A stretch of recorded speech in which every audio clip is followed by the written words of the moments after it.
Mis queridos peregrinos, estamos en un camino en medio del desierto. Una maravillosa imagen bíblica e imagen de nuestra vida, que es caminar desde la intimidad de Dios, donde salió nuestra vida y nuestro ser, hasta volver a Dios. Y estamos de paso en esta vida y de paso en este desierto. Vamos hoy a tener nuestra segunda catequesis sobre la Eucaristía. Ayer Dios nos dio un regalo especial, haber podido ver y entrar en esa réplica del tabernáculo antiguo del pueblo de Israel. Creo que ha sido maravilloso para que entremos en los temas profundos de la Eucaristía. Quiero mostrarles con mi supermapa tecnológico dónde estamos. Aquí pueden ver, ayer estábamos en Timna Park, casi al lado del Mar Rojo, y hoy hemos viajado del Timna Park por en medio del desierto hasta llegar a este cráter, Ramón Cráter. Vean, es el cráter más grande del mundo y estamos cruzándolo en medio. Estamos en medio del desierto, vean que no se ve de verde nada. Toda esta zona sur de Israel es desierto y aquí está el desierto del Sinaí. Estamos a un paso del desierto del Sinaí.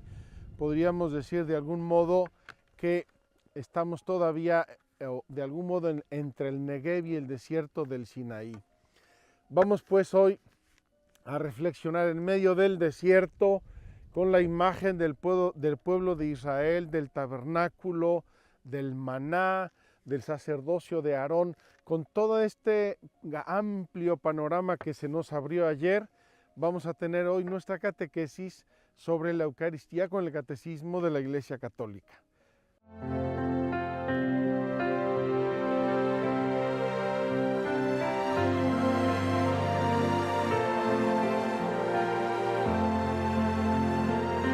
Es el tiempo de la gracia, el banquete está servido. Es el tiempo de la iglesia, Cristo nos ha redimido. Peregrinos en la tierra, con inmensa sed de cielo, tú nos das los sacramentos, porque en ellos estás tú. Todo lo hiciste nuevo, saciaste mis anhelos. Un sacramento es signo y presencia del Dios verdadero. Un torrencial de cielo en nuestro humilde suelo, lluvia de gracia, haz de mi tierra una tierra santa, congregados en el nombre de la Santa Trinidad. Celebramos la liturgia con solemne libertad. No me basta agradecerte, quiero hacer tu voluntad, revestirme de tu gracia y llevarte a los demás, pues del pecho de tu iglesia bebe nuestra humanidad. Todo lo hiciste nuevo, saciaste mis anhelos. Un sacramento es signo y presencia del Dios verdadero.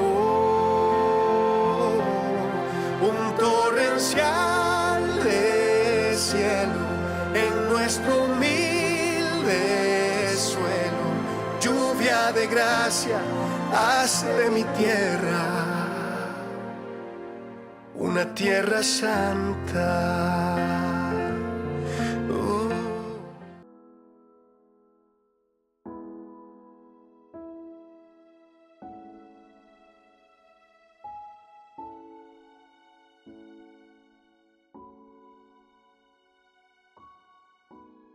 Mis queridos peregrinos, vamos pues a hablar del tema de la Eucaristía que el Catecismo trata del número 1322 en adelante. 1322 en adelante. Vamos a ir tranquilamente hablando de los números del Catecismo de un modo un poco sumario, obviamente. Les dejamos a ustedes la tarea de releerlo. Les invito a releer, a reflexionar el Catecismo. Y a este propósito quería ayer dejarles dos tareas y se me olvidó. Se las digo ahora. Leer la carta a los Hebreos. Lean en este contexto del sacramento de la Eucaristía la carta a los Hebreos. La carta a los Hebreos, que es la grande liturgia de la humanidad celebrada en Cristo, en el sacerdocio de Cristo, en el cuerpo de Cristo y en el templo que es Cristo mismo. Y también puede ayudarnos leer el capítulo 6 del Evangelio de San Juan. Capítulo 6 del Evangelio de San Juan, que es el discurso que Jesús les da a las personas después de haberles hecho la multiplicación de los panes. Una maravillosa explicación que Jesús nos da sobre la Eucaristía. ¿Qué nos dice el Catecismo? Tiene 2 o 3 numeritos introductorios que los voy a leer porque nos ambientan un poco toda la doctrina de la Iglesia sobre el sacramento de la Eucaristía. La Sagrada Eucaristía culmina la iniciación cristiana. Bautismo, confirmación, Eucaristía. Con eso la persona llega a su madurez cristiana. Los que han sido elevados a la dignidad del sacerdocio real por el bautismo y configurados más profundamente con Cristo por la confirmación, participan por medio de la Eucaristía con toda la comunidad en el sacrificio mismo del Señor. ¡Qué maravilla! Por esa grande puerta que es el bautismo y confirmados, madurados con la confirmación, en la Eucaristía entramos a formar parte del misterio pascual de Cristo en la comunión, a vivirlo, a estar dentro de él, a gozarlo, a recibir todos sus beneficios.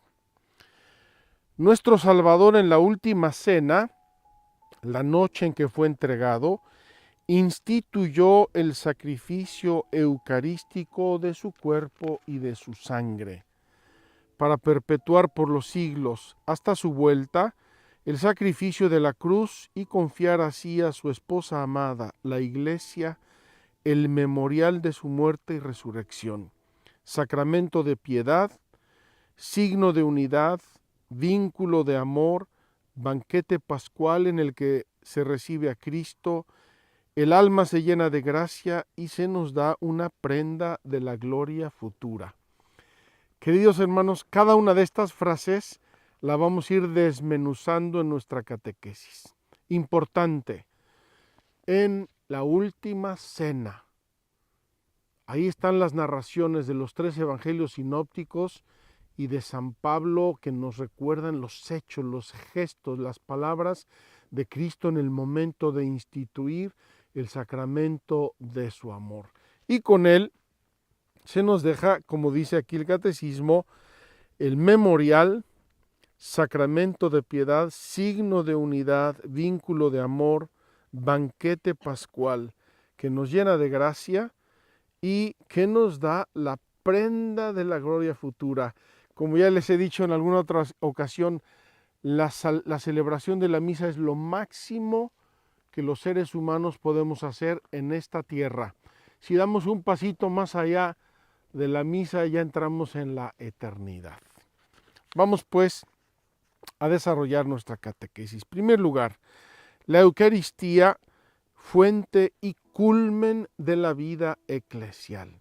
Y el Catecismo aquí nos recuerda que toda la vida de la Iglesia, toda su enseñanza, sus obras de caridad, su gobierno, todos los sacramentos están ordenados a llevarnos a la perfecta comunión con Dios. Y esa comunión con Dios en esta vida la realizamos cuando recibimos la Santa Eucaristía. Por eso no cabe duda que la Eucaristía es el culmen y la fuente de la vida eclesial. La Iglesia nace de la Eucaristía y vive para la Eucaristía. Después de que salió este catecismo, el Papa Juan Pablo II sacó una hermosísima carta apostólica encíclica, no recuerdo ahora el título exacto, que se llama Eclesia de Eucaristía. La iglesia que brota, que vive, que emana de la Eucaristía. Vamos pues a hablar ahora de los nombres, de los diversos nombres que tiene este sacramento. Cada uno de ellos nos va a ir dando un aspecto enriquecedor, como un mosaico maravilloso de lo que es el sacramento de la Eucaristía. Dice: la riqueza inagotable de este sacramento se expresa mediante los distintos nombres que se le da. Cada uno de ellos evoca alguno de estos aspectos. Primero, Eucaristía. Eucharistein o eulogein, dos verbos griegos que significan los dos agradecer, bendecir. Cuando una persona nos regala una cosa muy linda, que hacemos, qué gracias, qué lindo, qué amable, qué generoso, qué bueno. Estamos bendiciendo. Cuando nosotros celebramos la Eucaristía, estamos agradeciendo a Dios. ¿Y qué le agradecemos? En primer lugar, le agradecemos el ser. Todo lo que es, yo soy, la creación es, la naturaleza es. Él se dona a todos, mantiene en el ser a todos. Segundo, le llamamos banquete del Señor, porque se trata de la cena, de la última cena que estamos reviviendo en un memorial. También se llama banquete de las bodas del Cordero, así lo llama el libro del Apocalipsis, anticipando lo que será el banquete en el cielo. Fíjense qué hermoso. Participar en la celebración eucarística es estar en un banquete con Dios, anticipando nuestra salvación y nuestra gloria del cielo. Otro nombre importantísimo es fracción del pan. Este término aparece con toda su fuerza en la iglesia naciente y precisamente en el encuentro de Jesús con los discípulos de Emaús. Fíjense qué hermoso. Se aparece Jesús con estos discípulos que van caminando tristes, descorazonados. Nosotros esperábamos. Y Jesús les empieza a explicar las Escrituras. Y cuando hace ademán de seguir, porque se hace noche, y dice, quédate con nosotros, está atardeciendo. Se queda Jesús y dice el Evangelio de Lucas, le reconocieron al partir el pan. Probablemente este gesto era importantísimo en el judaísmo y muy probablemente Jesús lo hacía de un modo muy especial. Le reconocen al partir el pan, la fracción del pan, y esa fracción del pan propia del rito, del momento del rito de la cena del banquete judío, es cuando Jesús se manifiesta a sus apóstoles. También se llama asamblea litúrgica o asamblea eucarística. ¿Por qué? Porque la Eucaristía nos congrega. Fíjense que el mismo término iglesia, originalmente del griego eclesia o eclesia en latín, es asamblea, reunión. Los hermanos se reunían, los dice los Hechos de los Apóstoles, inmediatamente después de Pentecostés, dice, se reunían a escuchar la enseñanza de los apóstoles, a la fracción del pan y a la caridad. Tenían un solo cuerpo y una sola alma. Precioso, preciosa esta definición de la Eucaristía como asamblea eucarística. Tiene otro nombre que nos recuerda mucho, tiene un profundo significado bíblico: memorial de la pasión y de la resurrección de Cristo. Cuando hablamos de la pasión de Cristo, hace unos días decíamos que la pasión de Cristo es el único hecho que está fuera del tiempo. Fuera del tiempo. ¿Por qué? Porque abarca el universo y la historia entera. Es el poder de Dios que en la pasión de Cristo regenera todo el universo y toda la creación. Diríamos ahora, quizá en un término muy tecnológico, resetea toda la creación. Pues bien, queridos hermanos, ese hecho que existe, que está, que envuelve, es para nosotros los seres humanos. Y en la medida que es para nosotros los seres humanos, nosotros lo tenemos que ir reviviendo, actualizando, haciendo memoria, alimentándonos de él. Porque si no, estaría en esa eternidad y nosotros aquí en nuestras cosas. El memorial de la pasión y resurrección de Cristo hace que ese sacrificio de Cristo lo tengamos presente, lo tengamos delante de nuestra vida, de nuestra conciencia, de nuestro amor, porque ese es el hecho que nos salva. Se llama también sacrificio de la misa, santo sacrificio de la misa, sacrificio de alabanza, sacrificio espiritual, sacrificio puro y santo, etcétera, porque el sacrificio de Cristo que vivimos en la Eucaristía resume, concentra, realiza, perfecciona todo concepto de sacrificio ofrecido a Dios en la antigua alianza. Lo llamamos también Santa y Divina Liturgia. Santa y Divina Liturgia, y acuérdense que comenzamos nuestras catequesis recordando lo que es la liturgia.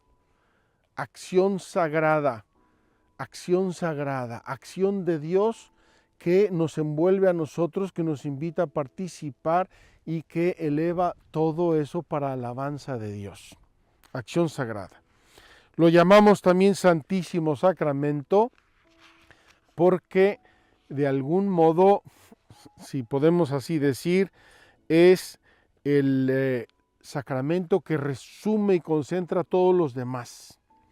Y también porque más allá de la celebración de la Eucaristía, podemos tener la Eucaristía, es decir, el Santísimo Sacramento con nosotros. Se llama también comunión, el sacramento de comunión, porque nos hace participar de la vida de Cristo y de la vida de la Iglesia y de la vida de nuestros hermanos. Comulgamos con las cosas santas, Se llama también pan de los ángeles, pan del cielo, medicina de inmortalidad, viático. ¿Viático para qué? Para el camino, sobre todo el camino de regreso a la casa del Padre. Finalmente, otro nombre, el último, Santa Misa. Voy a misa. ¿Ya fuiste a misa? Decían mis papás. ¿Ya fuiste a misa? Voy a misa. Están celebrando la misa. En realidad, este término misa lo hemos deformado un poco de lo original. La misa terminaba en latín con estas palabras: ite missa est. Ite missa est. Podéis iros en paz y llevaros esta misión. Misa viene de misio. Llevaros esta misión, ir y proclamar el Evangelio de Cristo, ir y dar ejemplo de buenos cristianos. Y de ahí misa est, misa, y se acabó la misa. Y se le quedó el nombre de misa. Bien, estos son los nombres y cada uno de estos nombres, queridos hermanos, nos da un aspecto maravilloso de lo que es el Santísimo Sacramento de la Eucaristía. Vamos ahora al siguiente párrafo, que es la Eucaristía en la economía de la salvación. Entonces, fíjense, ya hemos hablado de lo que es economía de la salvación, es decir, la organización que Dios hizo de las cosas, de las personas, de los elementos, de la naturaleza para salvarnos. Y una parte importantísima de esa economía de la salvación es la economía de la encarnación. Es decir, el Verbo eterno de Dios, el Hijo de Dios eterno, quiso encarnarse, quiso hacerse hombre. ¿Para qué? Para hacerse tangible, palpable. Nos va a decir Santo Tomás de Aquino, el Verbo eterno de Dios, al hacerse hombre, de algún modo escondió su divinidad. Y al hacerse Eucaristía, esconde incluso su humanidad. Fíjense, estas tres frases nos expresan un poco el misterio de la Eucaristía en la economía de la salvación, en la economía de la encarnación. Al hacerse hombre, esconde su divinidad. Se presentó como un hombre más, como un hombre cualquiera. ¿No es este el hijo de José, el carpintero? Al hacerse Eucaristía, esconde también su humanidad. Nos la vela y se queda en un pedacito de pan. Esto tiene en la vida de la Iglesia, para nosotros, un significado importantísimo que aparece ya desde la Antigua Alianza. No me voy a extender en esto porque lo vimos ayer en el tabernáculo, lo vimos ayer en el maná que estaba ahí, símbolo del pan que habría de darnos Cristo, que es su cuerpo y su sangre. Lo dice Jesús muy claramente en el discurso del capítulo 6 de San Juan. En la Antigua Alianza el pan y el vino eran ofrecidos como sacrificio entre las primicias de la tierra, en señal de reconocimiento al Creador. Ese pan y ese vino se ofrecían el cáliz de bendición, lo dice San Pablo. Finalmente el misterio pascual de los judíos, la Pascua de los judíos, viene llevada a su máxima expresión cuando Jesús quiere celebrar su banquete pascual, el día de Pascua, juntamente con su sacrificio en la cruz.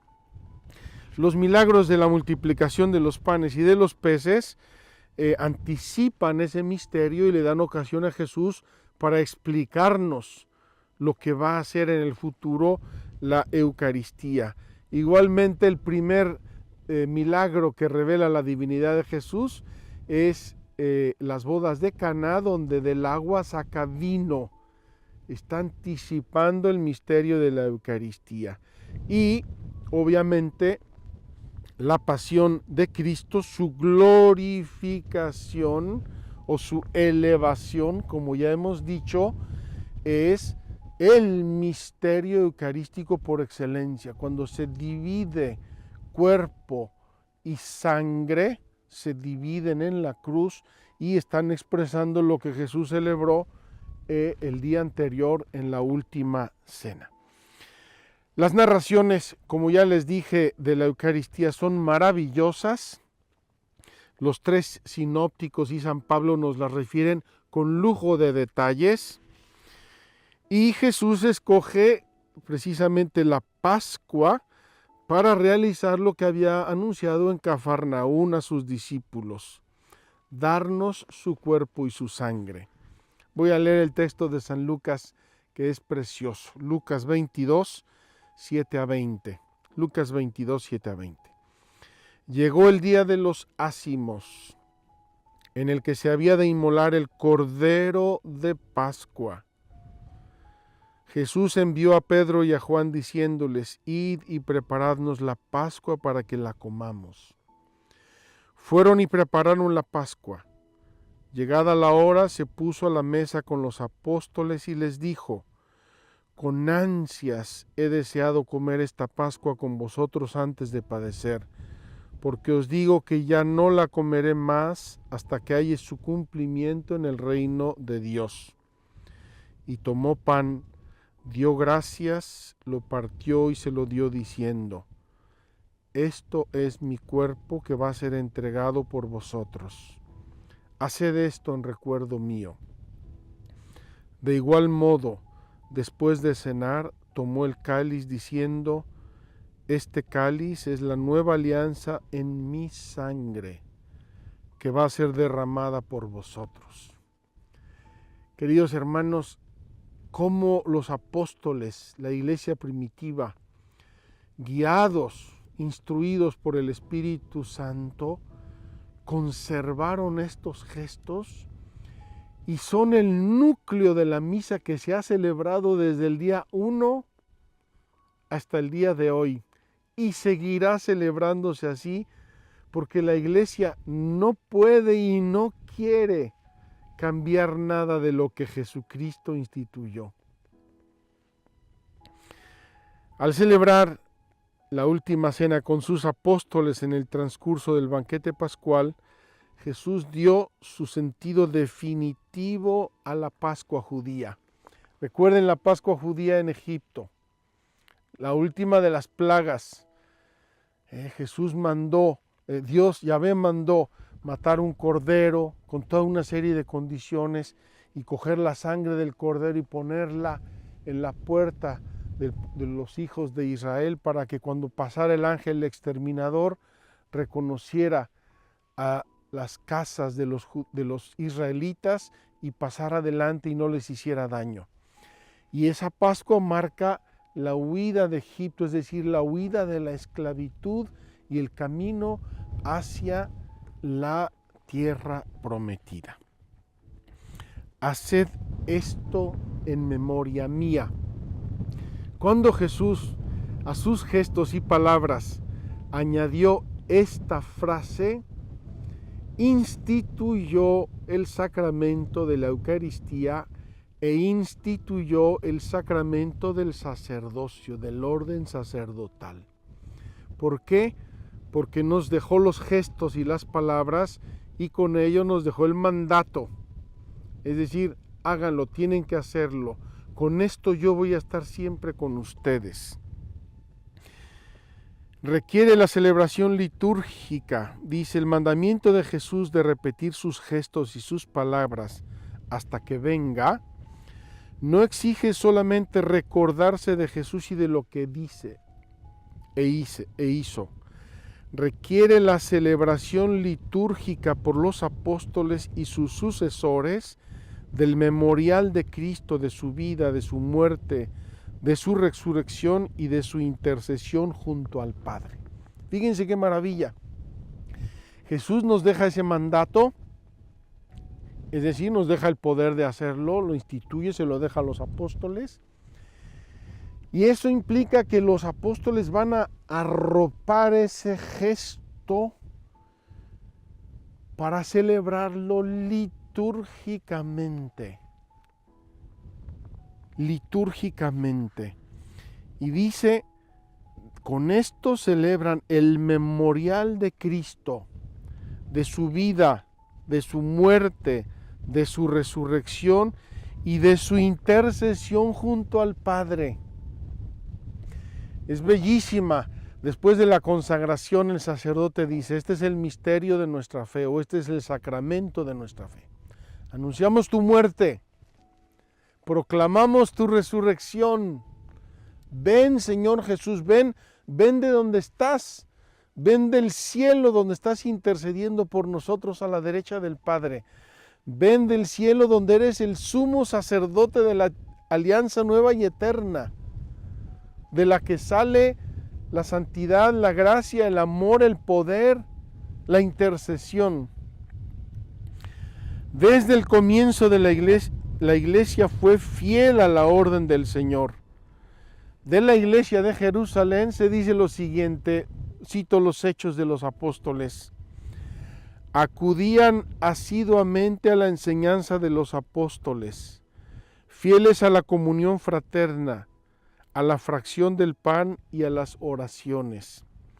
Acudían al templo todos los días con perseverancia y con un mismo espíritu, partían el pan por las casas y tomaban el alimento con alegría y con sencillez de corazón. Estamos en el capítulo 2 de los Hechos de los Apóstoles. Y ahí está ya en esencia, en núcleo, lo que habría de ser para siempre el memorial de la vida de Cristo, sobre todo de su muerte y de su resurrección. Era sobre todo el primer día de la semana, es decir, el domingo. Acuérdense que el judaísmo celebraba y celebra hasta el día de hoy el Shabbat, el reposo de la creación. El cristianismo pasó el reposo al domingo porque es el día del Señor, el día del sol naciente, el día en que resucitó Jesucristo. Tiene mucho más importancia el domingo de lo que parecería un día de descanso y un día de reposo semanal y de convivencia familiar. Es sobre todo el día del Señor. Por eso, al inicio del cristianismo, a los cristianos los llamaron el pueblo del domingo. El pueblo del domingo, lo vamos a ver delante.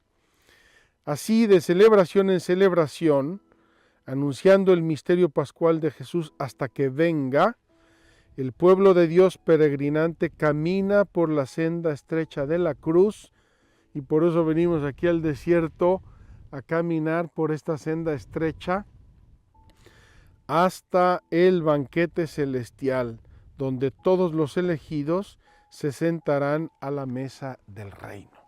Queridos hermanos, qué regalo de Dios, qué don. Jesús en pocas frases y en pocos gestos, pero con su autoridad divina, nos deja el memorial de su pasión. Dice, háganlo en memoria mía, háganlo, yo les doy poder, repítanlo, yo les doy el poder, y instituye el sacramento de la Eucaristía y el sacramento del sacerdocio en la última cena.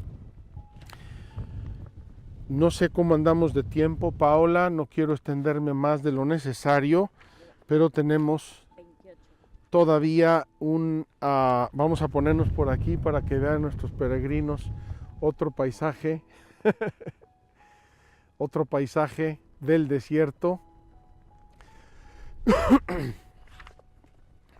Tenemos un ratito todavía y quiero hablar de la celebración litúrgica de la Eucaristía. Como les dije, Jesús en la última cena deja el mandato y con eso nos deja el poder de hacerlo a sus sacerdotes, a sus apóstoles, a su iglesia. Y la iglesia desde el inicio va a ir cubriendo el banquete eucarístico, el memorial de la pasión, de una serie de elementos. Queridos amigos, se van a admirar, y lo voy a leer ahora. El mártir San Justino, que era originario de Nablus, la ciudad donde está el pozo de Jacob de la Samaritana, San Justino mártir, era muy culto, era filósofo, era pensador, era una persona importantísima. Él le escribe al emperador romano Antonino Pío hacia el año 150 y le escribe quiénes son los cristianos y qué hacen. Y vamos a leer ese texto maravilloso porque tiene 1900 años. Y van a ver que en sustancia están ya todos los elementos de la misa. ¿Por qué la iglesia, a pesar de periodos, a pesar de culturas, de mentalidades, de cambios, de épocas, ha mantenido siempre lo esencial? Porque es mandato del Señor. No puede el sacerdote, no puede un obispo llegar y decir, pues mira, de ahora en adelante. No. Esta celebración litúrgica del memorial de Cristo es una cosa sacrosanta y tenemos que vivirla y respetarla y entenderla. Antes de empezar a ponerle musiquitas y florecitas, vamos a entender lo que es. Dice así Justino Mártir, está aquí citado en el número 1345 del Catecismo. Dice así: el día que se llama Día del Sol, Sunday, Día del Sol, en inglés es todavía más claro, tiene lugar la reunión iglesia, la reunión en un mismo sitio de todos los que habitan en la ciudad o en el campo, es decir, en una cierta región. Se reúnen todos. Se leen las memorias de los apóstoles. ¿Cómo se llaman las memorias de los apóstoles? Se llaman evangelios. Se lee el evangelio. Y los escritos de los profetas. ¿Cuáles son los escritos de los profetas? El Antiguo Testamento. Tanto tiempo como sea posible. O sea, que le echaban 2 o 3 horas o lo que pudieran. Lo leían un buen rato. Cuando el lector ha terminado, el que preside, ¿quién es el que preside la celebración eucarística? El que preside la celebración eucarística es siempre y solo Cristo. Y el sacerdote o el obispo representan a Cristo. Importantísimo, incluso para mí, sacerdote, recordarlo. No soy yo, no es mi linda cara. Es Cristo vivo el que está presidiendo la celebración. Cuando el lector ha terminado, el que preside toma la palabra para incitar y exhortar a la imitación de tan bellas cosas. Vamos a imitar a Cristo, vamos a imitar lo que recordaban los apóstoles, vamos a imitar las virtudes de las que nos habla la Biblia, los hechos providenciales de Dios del pueblo de Israel. Luego nos levantamos todos y juntos oramos por nosotros y por todos los demás donde quiera que estén, la oración de los fieles, a fin de que seamos hallados justos en nuestra vida y nuestras acciones y seamos fieles a los mandamientos para alcanzar así la salvación eterna. Lo decimos en la misa con diversas expresiones, pero diciendo siempre lo mismo. Cuando termina esta oración, nos besamos unos a otros, nos damos la paz. En la antigüedad era el ósculo de la paz, el beso de la paz, nos damos la paz, es decir, somos hermanos, estamos delante de nuestro Padre Dios. Luego se lleva al que preside a los hermanos pan y una copa de agua y de vino mezclados. Por eso el sacerdote mezcla el vino con unas gotitas de agua. La divinidad y nuestra humanidad. El presidente los toma y eleva alabanza y gloria al Padre del universo por el nombre del Hijo y del Espíritu Santo y da gracias, Eucaristía en griego, da gracias, largamente porque hayamos sido juzgados dignos de estos dones. Fíjense, juzgados dignos, no. Dios nuestro Señor nos ha dado el bautismo, la confirmación, el evangelio, los mandamientos, el Antiguo Testamento, todo, y eso nos ha dignificado para estar celebrando estos misterios. Cuando terminan las oraciones y las acciones de gracias, todo el pueblo presente pronuncia una aclamación diciendo amén. Es decir, lo creemos. Es decir, estamos de acuerdo. Amén. Sí, esto es lo que es nuestra vida. Cuando el que preside ha hecho la acción de gracias Y el pueblo le ha respondido: los que entre nosotros se llaman diáconos distribuyen a todos los que están presentes pan, vino y agua eucaristizados. Es la expresión que usaba Justino. Ahora nosotros decimos consagrados. Y los lleva a los ausentes, a los que no pudieron venir, a los enfermos, a los ancianos, les llevan la Eucaristía, como hacen ahora nuestros diáconos o nuestros ministros de la Eucaristía. Entonces, hasta aquí termina la cita de San Justino mártir. Vamos a notar lo esencial que nos enseña esta carta de San Justino. La liturgia la liturgia de la Eucaristía se desarrolla conforme a una estructura fundamental que se ha conservado a través de los siglos hasta nosotros y comprende dos grandes momentos que forman una unidad. La misa es una unidad, es la celebración de la misa, y eso tiene dos grandes momentos. Primer momento, la reunión. Por eso tocan las campanas. Venga, pueblo de Dios, es hora de misa, vengan, lleguen, acérquense, congréguense. La reunión. La liturgia de la palabra, con las lecturas, la homilía y la oración de los fieles o la oración universal. Y luego la liturgia eucarística, con la presentación del pan y del vino, la acción de gracias consacratoria y la comunión. La liturgia de la palabra y la liturgia eucarística son las dos mesas que forman un solo acto de culto, la celebración eucarística. Dice así el catecismo, termina con una pregunta. ¿No se advierte aquí el mismo dinamismo del banquete pascual de Jesús resucitado con sus discípulos? En el camino de Emaús, les explicaba las Escrituras.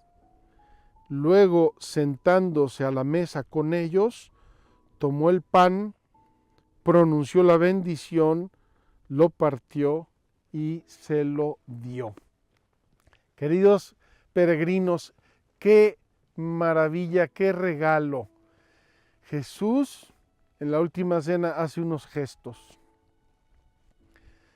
Los repite con los discípulos de Emaús y nos deja el mandato: hagan esto en memoria mía. Y la iglesia desde el día 1, como nos dicen los Hechos de los Apóstoles en el capítulo 2, desde el día 1, congregados en oración, convoca a los bautizados, a los que han recibido el Espíritu Santo, confirmados, los convoca a escuchar las instrucciones de los apóstoles, a la fracción del pan y a la caridad. Ese núcleo va teniendo en la historia quizá diversos cambios, expresiones, cosas que la iglesia tiene que autorizar y permitir, pero la esencia no puede cambiar y no cambiará jamás. ¿Por qué? Porque la instituyó Jesucristo, así la quiso, es voluntad de Dios. La iglesia no tiene poder para hacer cambios contra el designio de Dios. A veces escucha gente que dice: oiga, ¿por qué la iglesia no hace, no dice, no cambia, no pone, no quita, no aumenta? ¿Por qué no puede? Tiene que respetar el designio de Dios, y hay ciertas cosas en las que Jesucristo fue muy claro, muy expreso, muy determinado en su santísima voluntad.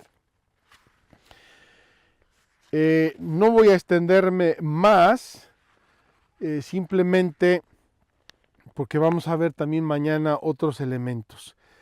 Solo decir que esa descripción de San Justino son las partes esenciales que nosotros vivimos en todas las Eucaristías.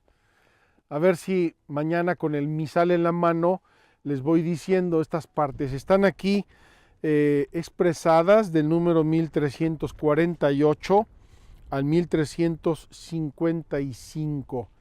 Y tienen unos nombres un poco raros porque vienen del griego, que era el original que usaba la iglesia: anamnesis, anáfora, epíclesis, etcétera. Son términos que posiblemente no todos ustedes conozcan, pero que expresan los diversos momentos, los diversos párrafos de lo que el sacerdote va diciendo, sobre todo en torno a la plegaria eucarística. Anamnesis, memorial, hace memoria. Por eso decimos después de la consagración: por eso, Padre, tu pueblo santo, al recordar la muerte, pasión y muerte de Cristo, su descenso al lugar de los muertos y su ascensión gloriosa a los cielos, estamos recordando la vida de Cristo sacramentalmente. La estamos cogiendo y la estamos jalonando para meterla en nuestra vida, en nuestra historia, en nuestro día a día, en nuestra semana a semana.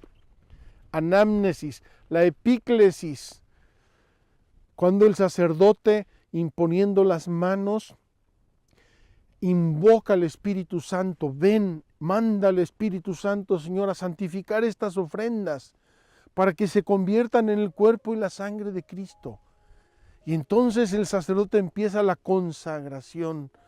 Y fíjense, no dice el sacerdote, y como dijo Jesús, no, el sacerdote actúa in persona Christi.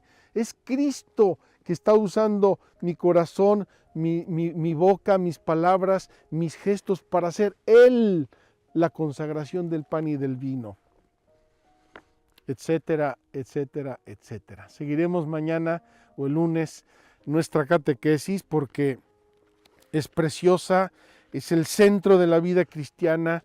Como les decía yo ayer, tenemos que hacer esta parte de nuestra peregrinación un poco de rodillas, pidiendo a Dios: Señor, ayuda a mi fe.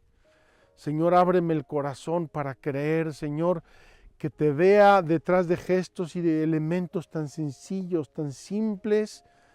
Está tu amor, tu poder, tu santificación, tu gracia. Vamos a hacer ahora un pequeño gesto que les invito a hacer conmigo. Vamos a caminar un poco en el desierto pensando en todo esto y pensando que nuestro caminar y nuestro paso por esta vida es un poco pasar por el desierto. Les repito siempre: ¿para qué creó Dios al hombre? ¿Para qué salimos de la mente, del poder creador de Dios a través de nuestros padres? Para amar y servir a Dios en esta vida, amar y servir a Dios en esta vida y después gozar de Él en la eternidad.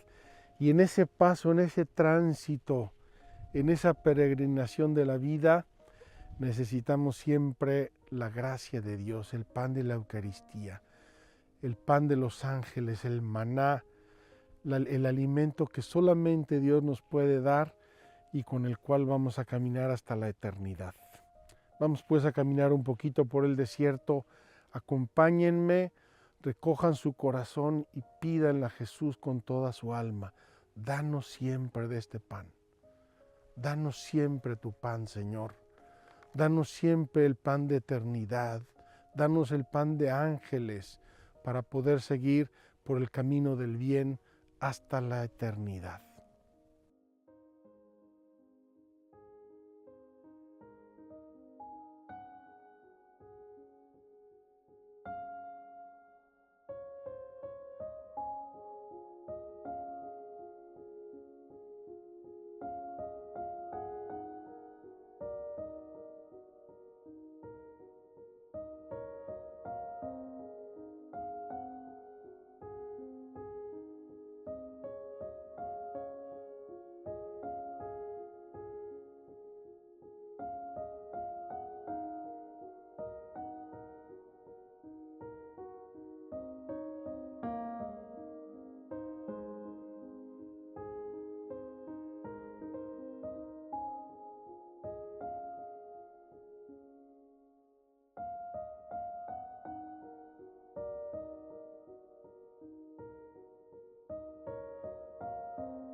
Nos amaste hasta el extremo, no quisiste separar tu corazón de mi pequeño corazón.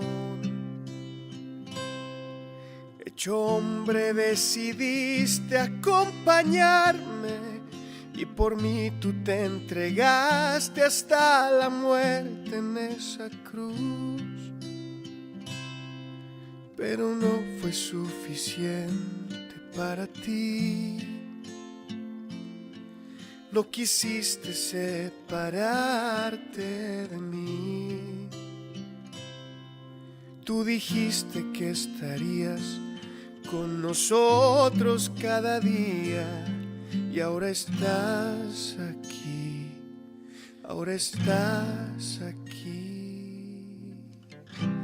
Eres tú, Jesús, el pan de vida. Eres tú, Jesús, Eucaristía. Es tu cuerpo y tu sangre en el altar, alimento para la eternidad. Eres tú, mi Dios enamorado.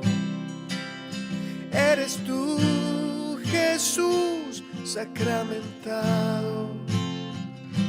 Silencioso y poderoso estás aquí. Nunca permitas que me olvide de ti.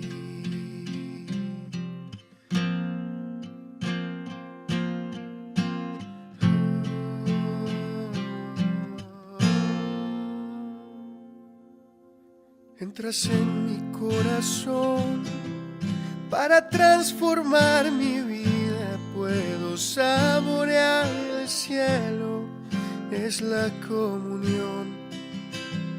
Quiero ser uno contigo, ser sagrario y templo vivo, adorarte y ser testigo de tu amor.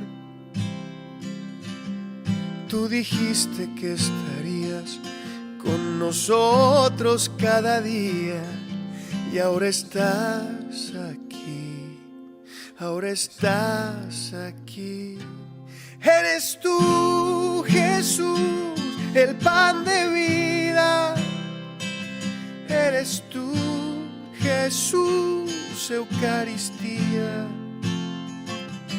Es tu cuerpo y tu sangre en el altar, alimento para la eternidad. Eres tú, mi Dios enamorado. Eres tú, Jesús sacramentado. Silencioso y poderoso estás aquí. Nunca permitas que me olvide de